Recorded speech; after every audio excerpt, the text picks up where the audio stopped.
This is an RNZ podcast.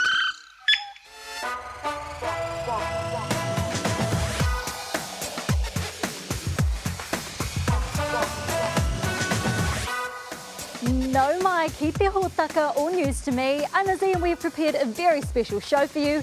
Buckle up and we'll get into it. The 22nd Commonwealth Games opened in Birmingham, England on Thursday morning with more than 5,000 athletes in attendance. Kiwi flag bearers Joelle King and Tom Walsh led the 232-strong team into Alexander Stadium, the first time a male and female have jointly carried the flag. The team are hoping to bring home the largest medal haul of any Com Games, beating the 58 from the 1990 Games in Auckland.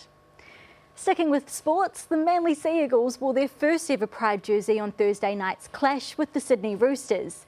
The rainbow jersey was made to promote inclusiveness across the LGBTQIA+ community and other marginalised groups.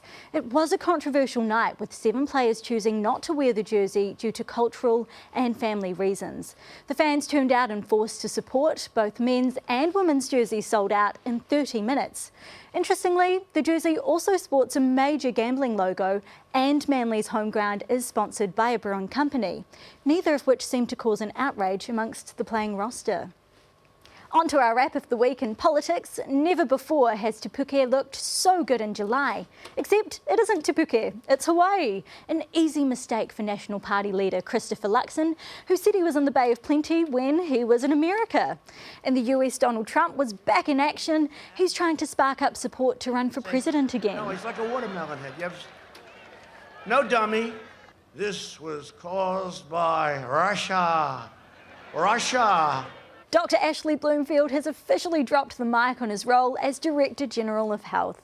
He became a household name during the COVID response, appearing in around 307 briefings since January 2020.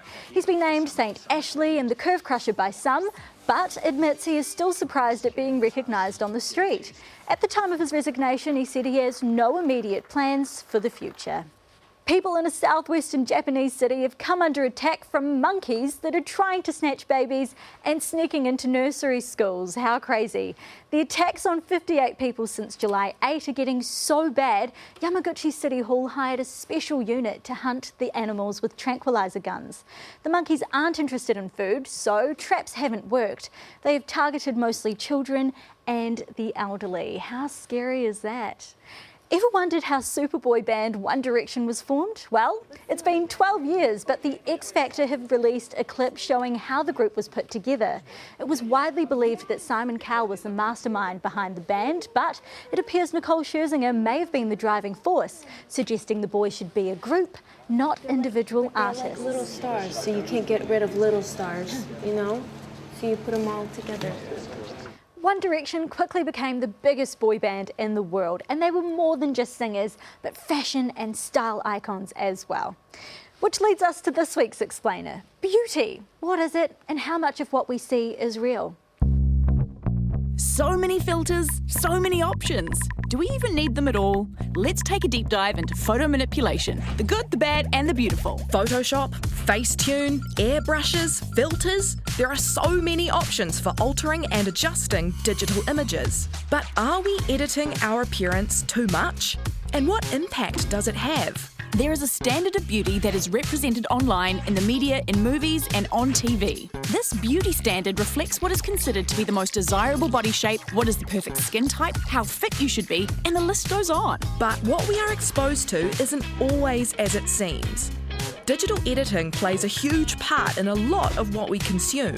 Body size, shape, features, blemishes, and even skin colour are often altered to create an unrealistic idea of perfection. Altering images is not a new thing. Editing software has been available for a long time. As technology has become more and more advanced, you can now retouch images straight from your smartphone. You can change the shape of your features, add makeup and wigs. You can even change your eye colour. Whilst this can be super fun and we can do all sorts of creative things, The problems begin when individuals try to meet these unrealistic representations. According to a recent study by beauty company Dove Canada, 3 out of 4 New Zealand girls have used a filter to alter their appearance by the time they turn 13. That same study also found that 37% of girls feel as if they don't look good enough without any photo filtering or editing. It's important to remember that online platforms and social media only represent the highlights reel of all the good things that people choose to share.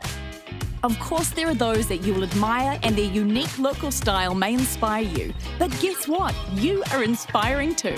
You are entirely unique, and growing into the person you choose to be is one of life's greatest gifts. And it's no news to me that you are blooming just beautifully. I'm Bonnie Harrison, and this episode was made by TVNZ and RNZ and is public interest journalism funded through New Zealand On Air. You or your parents can follow the podcast on Apple Podcasts, Spotify, iHeart, or just about any podcast app. Plus, you can watch News to Me on TV2 on Friday afternoons, catch it on demand, or listen to it just before the 7 o'clock news on Saturday mornings on RNZ National.